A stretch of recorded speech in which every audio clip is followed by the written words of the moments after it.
بڵاوی کامەران حاجی عومەر و تیمی باسی ڕۆژتان لێبێت. ئێستا لە عێراق باس لە ڕووخانی ئابووری عێراقە، باس لە شکانی دراوی دیناری عێراقیە بەرامبەر بە دۆلاری ئەمریکی، باس لە کورتێنانی بودجەی عێراقە، باس لە زۆربوونی هەژاران لە نێو عێراق و ناوچەکەدایە. بەڵام ئەمڕۆ ئێمە هاتووین باس لە پرۆژەیەکی استراتیژی دەکەین لە شاری هەولێر، پرۆژەیەک کە لە عێراق و ناوچەکە نمونەی نییە.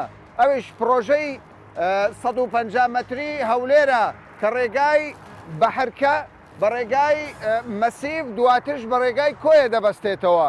بابزانین ئەو پرۆژە استراتیژیە لەم دۆخە ناهەموارەدا چۆن جێبەجێکراوە، چۆن کرێکارەکان کاریان تێدا کردووە، بۆچی پرۆژەیەکی وا استراتیژی لەم دۆخە خراپەدا لە هەولێر ئەنجام دەدرێت.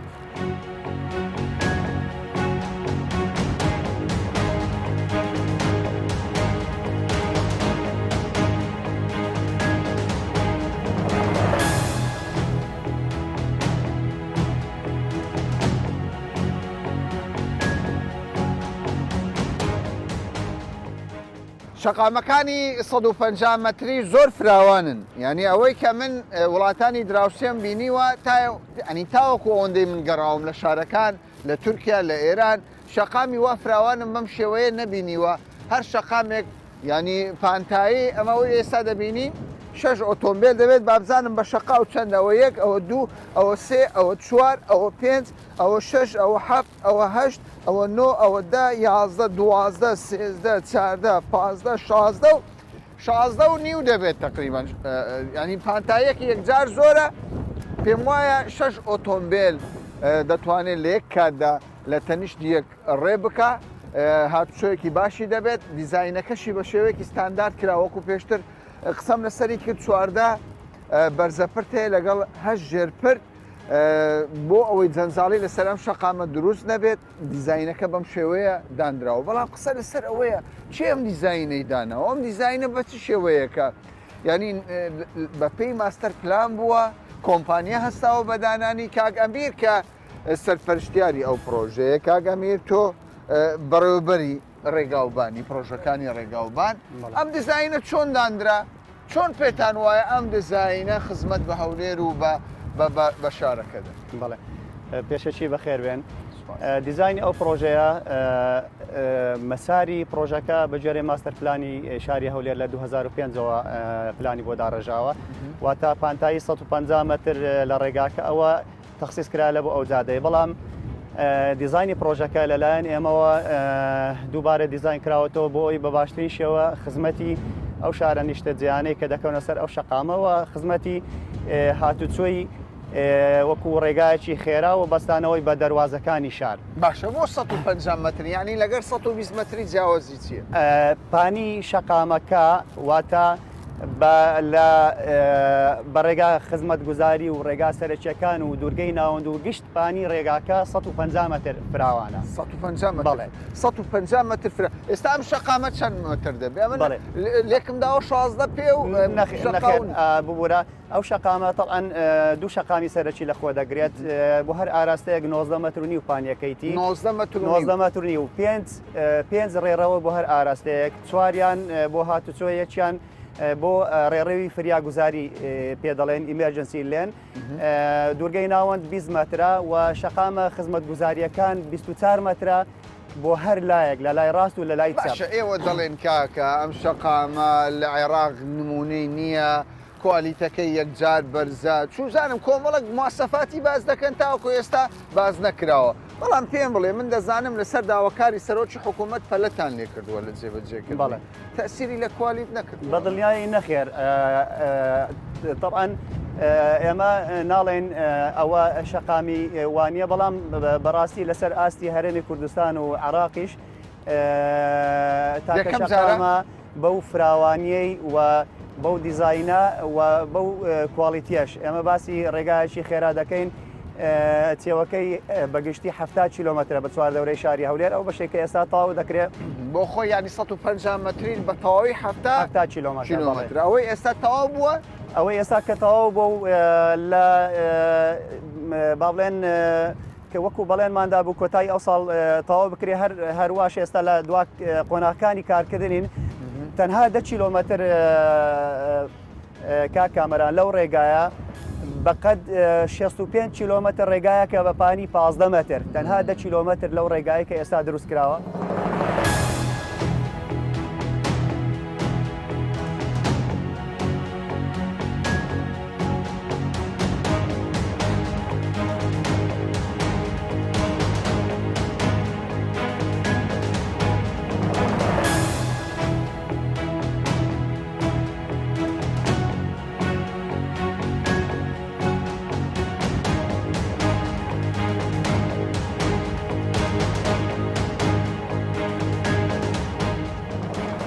ئەم پرۆژەیە وەزارەتی شارەوانی حکوومەتی هەرێمی کوردستان سەرپەرشتی دەکات بە هەمانگی لەگەڵ ئەم کۆمپانیای ئەوان چاودێرن.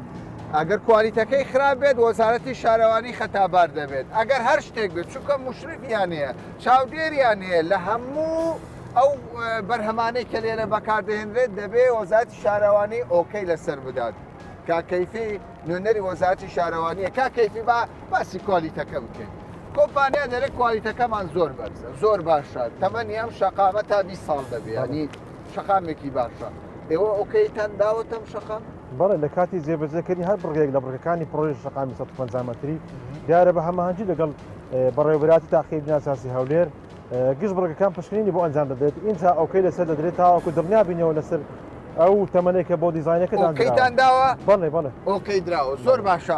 بۆ لەم شوێنەتان هەڵبژات لە ڕێی بەحەرکە تا ڕێی مەسیف تا ڕێی کۆێ. بەڵێ دیارە ئەوە لە پلانەکانی حکوومەتی هەرێمی کوردستان بووە ئەو شوێنێکی نیشتەجێبوونی قەرەباڵغی لەسرە لەو قۆناغەدا ئەو شوێنە پێویست بۆ گونجاو بووە بۆ ئەوەی قەرەباڵغی و جەنجاڵی کەم کاتۆرە ناو شار. باشە دەداهاتوو تەواو دەکرێت 150 بەڵێ بەڵێ بە تاکید ئینشاءڵڵا کە بودجە هەبوو قۆناغەکانی بەپێی دۆخی ئابووری بەڵێ دەچێتە بواری جێبەردێکردن. باشە پێم بڵێ هەندێک جار گلەی دەکرێت شەقام تەواو دەبێ بەڵام ئێوە دەرگاکەی ناکەنەوە ڕێگا نادەن خەڵکات چۆکە لە 120 متری ئێستا شەقام تەواو بوو بەڵام ڕێگا نادەنات چۆکە هاوڵاتی ئەوەی باسی دەکەی شەقامی 120 متری دیارە قۆناغی وەرگرتنی مابوو لەو چەند ڕۆژەی داهاتوو کۆمپانیا کارەکانی خۆی تەواو کردبوو بەڵام لیژنەی وەرگرتنی سەرەتایی لەلایەن سەرۆکاتی شارەوانی هەولێر سەردانیان کردووە چەند تێبینێکیان نەبووە تێبینیەکان چاکراوەتەوە ئێستا کراوەتەوە. باشە زۆر جار دەڵێن ڕۆتینەیە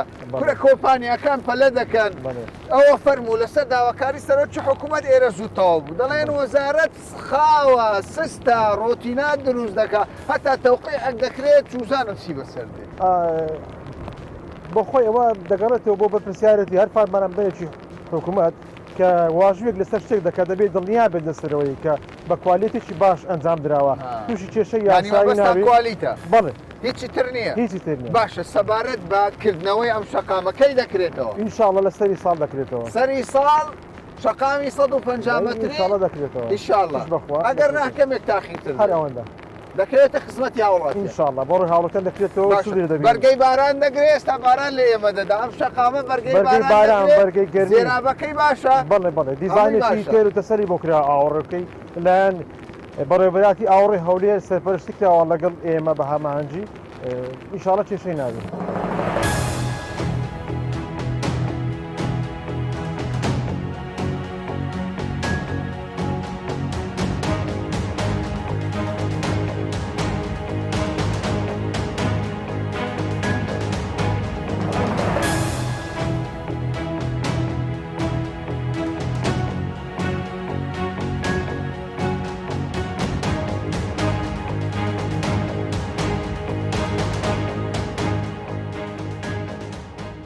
پێم لە تۆکو شۆفێرێک شەقامی 120 متریمان بینی پێشتر ئێستا 150 متری ئەم سەرمانگە دەکرێتەوە. بەڵێ بۆکو شۆفێرێک هەستت چییە؟ وڵی هەستن زۆر خۆشە بەڕاستی هەولێر تەبعاان زۆر شایانی لەوەی بەرزترە بەڵام ئەمە ئەو شتانە نوێ ینی لە هەولێری دەکرێتن هەرچەندە میوانەکانشمە خەلکی ئێرەنینە ینی Xalçı nereden? خەلکی Nerede تورکیان هاتوونە Kaç Türkçe? Nerelisin? Türkiye, Türkiye'den. Hangi şehir? İstanbul İstanbul. Bu yol nasıl görüyorsun? çok güzel. Çok güzel.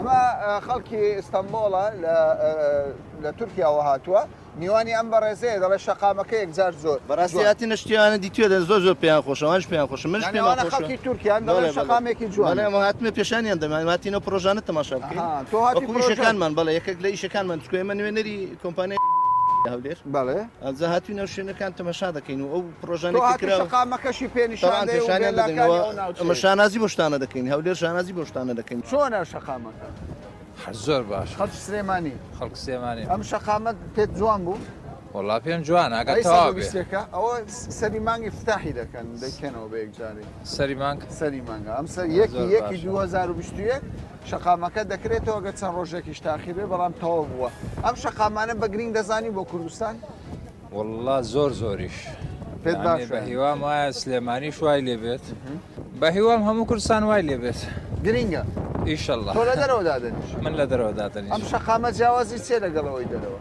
وڵا ئەو جیاوازی زۆری نییە نا من لە سویسرا دانیشم جیاوازێکی زۆری لێ نبینم ینی کوالیتەکەی باش دەبینی کوالیتەکەی زۆر زۆر باشە لەخوا بەزیابێت دەست خۆش باشە. ئەنگۆ چ دەڵێن بۆ 150 زادەکە عیبینێ بەزەتە تەوا دەکەن ئەمەسە نیوێ تەوا دەکەن ڕاب لە یاشکە دەڕخێنێ کو دەبی خەدەماتەکە چاکەن جارێن گۆ ئەس دوای ڕێی سەرچەکە ناکەن یا بڕۆ خەڵک بستۆ ناو زادە دوورە دێو ناو بەعرکەی ناو بەعرکەش کام زادە دەڵێت ئەو زادێ بەعرکە دەبە 150 ناتو 150. 150ەکە دەچێ لای شایە سێر دوورە بەسە لە کاتینی چاکردنەکەی چاکردنەکەی. یەک دەکرێتەوە قەنا دەکە سەد سامێستا نیویان چاکردێ پێش گەازگە ئەین دیسان مشتانەدا بڕیتیانەوە ئەو کو دەبی بەیەک جاری یەکجار چا نەکردیان. باشە دڵت خۆش دەکا کە دەکرێتەوە بکرێتەوە خۆشتە لەو عاو باشترە دیکو زادە خۆشتری باشتر دیکو دەست- هەموو قەرکەیف پێدێ کەیفت پێ شارەکەت جوان دەکات شارەکەم عیبینێ بەرەسەدەم گۆڕێ چێشەوان نییە کاکە ئێستا ئەزمەی دۆلارە قەیرانێ موچە نادرێ بەڵام ئەم لە هەولێر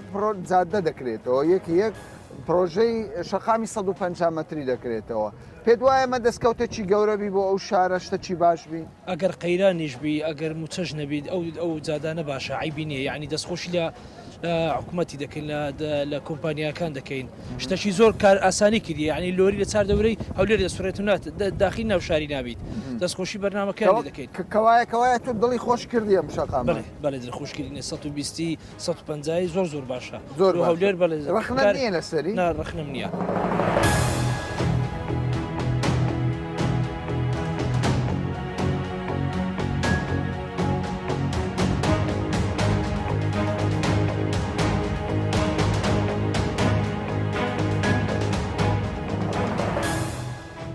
پێشتر بڕیار وابوو لە ماوەی 3 ساڵ ئەم پرۆژەیە تەواو بێت بەڵام لەسەر داخوازی سەرۆکی حکوومەتی هەرێمی کوردستان مەسرۆر بارزانی هەم ڕێگایی هەولێر گۆپاڵ هەم شەقامی 150 مەتری پەلەی تێدا بکرێت کۆمپانیا کە ینی سەرپەرشتی کۆمپانیای تایبەت کە سەرپەرشتی جێبەجێکردنی ئەم پرۆژانە دەکات لەسەر داخوازی سەرۆکی حکوومەت بەڵێنیدا کە پرۆژەکە بە کەمتر لە ماوەی دیاریکراو ینی جێبەجێ بکات سەری ساڵ 1/1/2021 ئەم شەقامە ئاوەدان دەکرێتەوە و هاتوچۆی هاوڵاتیان هەمشۆی هاوڵاتیان لەسەر ئەم شەقامە دەست پێ دەکات پرسیاری زۆر گرنگکەیە لەم دۆخەی عێراق کە قەیرانە گرفتی گەورە هەیە پارە نییە دۆلار نییە موچە نادرێت چۆن پرۆژەیەکی وا استراتیژی لە هەولێر لە پایتەختی هەرێمی کوردستان دروست دەبێت کاک شکر بەرپرسە لە کۆمپانیای هێمن سەرپەرشتی ئەم شەقامە دەکات لە ڕووی ئیداریەوە پێم بڵێ کاک شکر لەم دۆخە چۆن توانیتان ئەم پرۆژەیە جێبەجێ بکەن ینی حکوومەت چه هاوکارێکی ئێوەی بەڵێ سەرەتا بەخراپتندا نەکەین وا خۆتان دەبینن پرۆژەکە پروۆژەیەکی زۆر گەورەیە ئێمە پێشی 2 ساڵ دەستان پێکرد بارودۆخی دارایی پێشی 2 ساڵ هەندێک جیاواز بوو بەڵام سیاست و بەرنامەدا ڕێژی بەڕێز کاک خاڵت خۆشناو خاوەنی کۆمپانیای گروپی هێمن و ئیسراری ئەو لەسەرەوەی کە ئێمە دەبێت بە پلانێکی توکمە و ڕێکوپێک بچینە پێشەوە هەموو توانەکانی خۆمان خستەگەر بۆی بتوانین کەمتر لە کاتی خۆی پرۆژەکە بە ئەنجام بگەین کارێکی زۆر شاو ڕۆژمان پێکەوە گەیاندووە ژمارەیەکی زۆر لە کارمەند ژمارەیەکی زۆر لە مەکاین کە لە يعني حسابێکی زۆر تایبەتی بوو کراوە و خەرجێکی زۆر لەم بارود و خەدابارێکی زۆر قرسمان خستە سەر شاری خۆمان بۆی بتوانین بەڵێنەکانی خۆمان جێبەجێ بکەین. ئەمەوێ پێتانی شڕا بگەین ئەم پرۆژەیە کۆنتراکتمان لەگەڵ حکوومەت لەو پرۆژەیە ئەوەیەکەوە دوای ئەوەی کە پرۆژەکە تەواو دەکرێت خەرجەکان خەرج بکرێن. یعنی هەرچی ئێستا کرەوە هەمووی لە سەرشانی کۆمپانیا بووە هیچ پارەیەکمان هیچ خەرجێک کۆمپانیایە هیچ لەسەر داهاتی خۆتان بەڵێ بێگومان هیچ خەرجێک خەرج ناکرێت بەەوە پرۆژە تاکو نەخرێتە ژێر خزمەتی هاوڵاتیان. ئەمە 9 کیلۆمەتر تەواو بوو. ئەمە تقریبا 9 کیلومتر ئەمە ئەم پرۆژەیە با بڵێن بەشێکە لە 150 متری کە بە دەوری شاری هەولێر دەدەسوڕێتەوە. ئەمە کۆنتراکتی یەکەمە 14 کیلومترە لێرە لە ڕێی بەحەرکە بۆ ڕێی کۆیە. ئێمە تا ڕێ شەقڵاوەمان تەواو کردو نزیکی 9 کیلومتراوی تریش خوا یار بێتن خوا پشتیوان بێتن لە ساڵی داهاتوودا ئیشێکی زۆرمان تێدا کردووە. تەواو دەکەین. ڕێکۆیە و مەسیب تەواو دەبی. بێگومان ئەم پرۆژە بەیەخی زۆری هەیە. ئەم پرۆژەیە بەیەخی زۆری هەیە چونکە ڕێگای دهۆک دەبەستێتەوە بە سلێمانی خەڵکانێک کە لە دووکەوە دێن پێویستان کە قەڵەباڵێک بوو ناوشاری هەولێر دروست بکەن. لێرەوە یەکسەر بێرە دەتوانن بڕۆن بۆ سەر ڕێی سلێمانی بۆ سەر ڕێی کۆیا لە کەس نەزان. ئەمە بایەخێکی زۆر زۆر بێجگەلەوە بایەخەش ئەم هەموو شارانەی کە لە دەوروبەری ئەو شەقامە هەن پێشتر وەکو گوند تەماشا دەکران وەکو شوێنێکی دوور و دەست تەماشا دەکردن بەم شەقامە بوونە بەشێکی شاری هەولێر بەشێکی زۆر گرنگی شاری هەولێر. ئەمە دوا پرۆژەیە یان پرۆژەی ترتان دەبێت. بێگومان پرۆژەی تر دەبێتن بەڵامەوە لەس دەوەستێتە سەر بارودۆخی ئابووری کوردستان و سەر حکوومەتی هەرێم و توانای حکوومەتی هەرێم بۆی بەردەوامێت لە پرۆژە زیاد.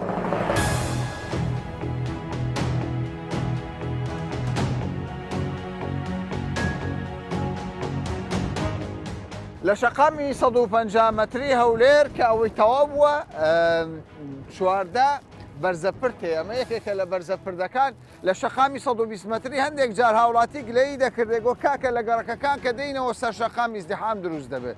بەڵام لە 150 متری لە هەر شوێنێکدا بەرزەپرد دروست کراوە 8 ژێرپردیش دروست کراوە. چواردە بەرزەپرد و 8 ژێرپرد بۆ ئەوەیە هاتچۆکان زۆر خێرابێ لە هیچ شوێنێک جەنجاڵی هاتوچۆ لەسەر ئەو شەقامە دروست نەکات و هەر بۆ بەرچاوڕۆنیتان ئەمە بچووکترین بەرزەپردە کە پانیەکەی 7 مترە ئەوانی تر لەم بەرزەپردە پانیەکەی زیاتر و بەرپراوانترە.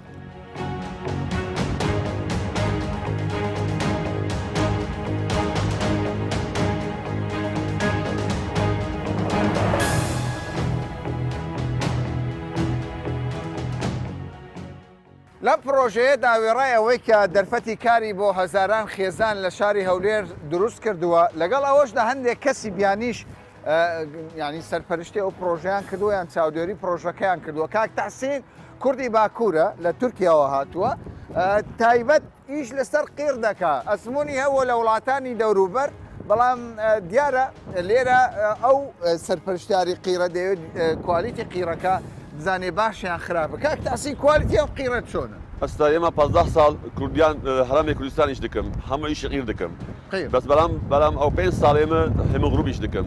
کۆمپانیا هێمەغروب هەموو قیرەکە مواصفاتی عێراقی و ئەشتۆیان دەکەن. یەکەم لە کوردستان پۆلیمەر هێمەغروب کردیە ئێرە. بەڵێ ئەوە هەموو ئاخر طبقە پۆلیمەرە. باش ئەو پۆلیمەر چییە پۆلیمەر؟ پۆلیمەر منتەقەی 5 سانتیمە موادەکی لە ئەوروپاتی بۆ نەرمون بۆ ئەو خەتەکان دروست نابێ لە جادەکان.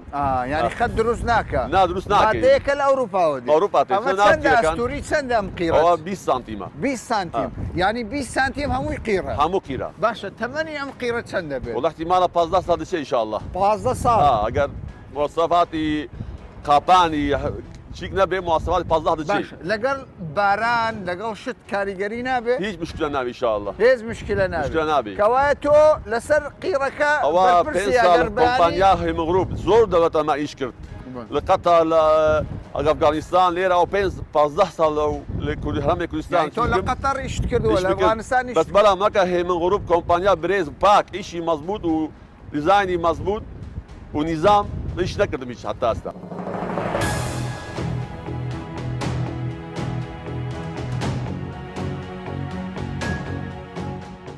لەو شوێنێکە من تێیدا وەستاوم لە شەقامی 150 متری حیساب بۆ ترام کراوە هاتوچۆی ترام کە لە زۆربەی وڵاتان وەکو دەبینن شەمەندەفەری بچووک لە شەقامەکانی وڵاتان دەبیندرێ هاتوچۆ بە هاوڵاتیان دەکات هەمشۆیان پێ دەکات لە گەڕێکێک بۆ گەڕێکێکی دیکە پانایی ئەم ترامە وەکو دەبینن ینی پاناییەکی ستانداردە هەم دەکرێت ئێستا وەکو سەوزایی سوودی لێ ببیندرێ هەمیش لە داهاتوودا ترامی تێدا بەکار دەهێنرێت ئەمە دەکرێت لە داهاتوودا خزمەتگوزاریەکی باش پێشکەش بە ڕێبوار و هاوڵاتیانی شاری هەولێر و هەرێمی کوردستان بکات.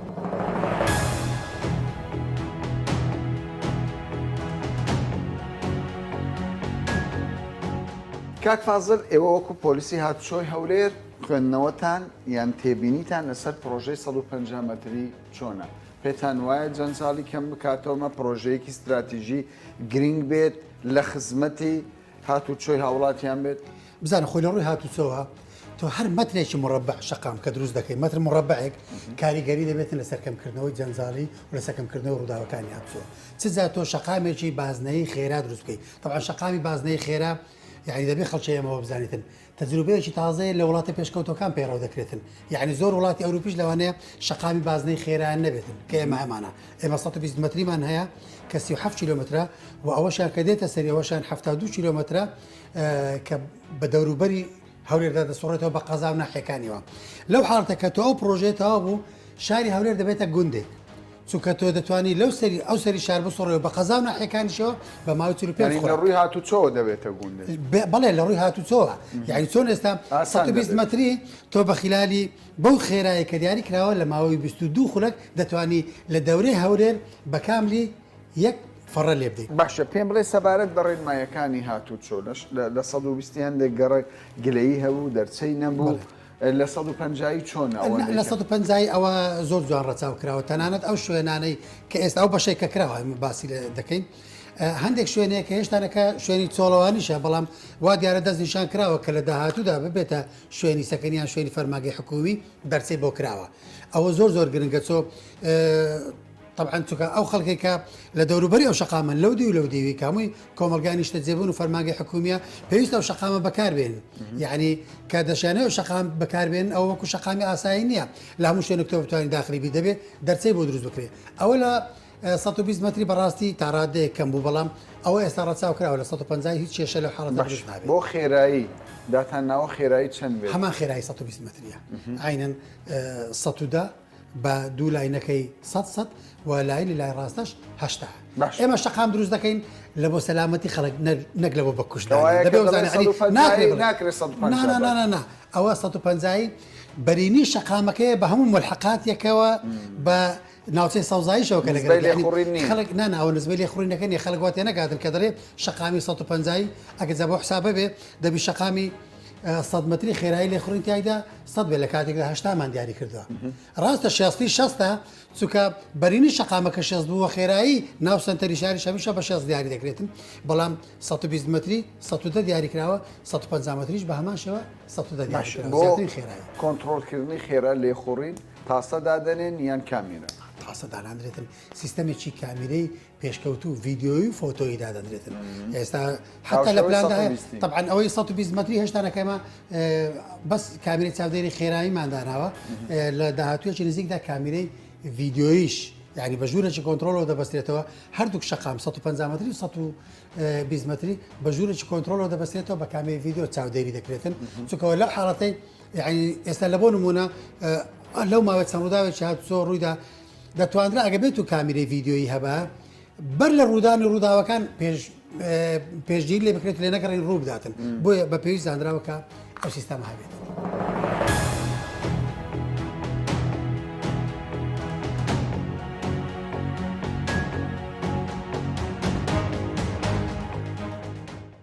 لەم دۆخەی ئێستا کە قەیران لە جیهان هەیە بەهۆی کۆرۆنا لە عێراقیش بە هەمان شێوە قەیرانی کورتێنانی بودجە هەیە دۆلار بەرز دەبێتەوە لە هەرێمی کوردستان موچە دوا دەکەوێت قەیرانی پارە هەیە بەڵام خۆشبەختانە کۆمپانیاکی خۆماڵی لە سەرداوای حکوومەتی هەرێمی کوردستان شەقامی 150 مەتری استراتیژی لە هەولێر سەری مانگ دەکاتەوە کە ئەمەش خۆی لە خۆیدا جەنجاڵی هاتوچۆ لە نێو هەولێر کە پایتەختە کەم دەکاتەوە زۆری ئۆتۆمبیل زۆری شۆفێری ئۆتۆمبیل ئەگەر ئەم شەقامانە نەبێ ئەم شەقامە استراتیژیانە نەبێت شەقامی 150 متری شەقامی 120 متری بێگومان جادەکان دەخنکان و هاتوچۆکان و ڕووداوەکانی هاتوچۆش زیاتر دەبوو بەڵام بەکردنەوەی ئەم شەقامە هەم ڕێگاوبانەکانی هەولێر جوانتر و سیمای پایتەخت جوانتر و جەنجاڵیەکانیش سەبارەت بە هاتوچۆی شۆفێران کەمتر دەکاتەوە تا باسێکی دیکە و بابەتێکی دیکە بەخواتان دەست پێ.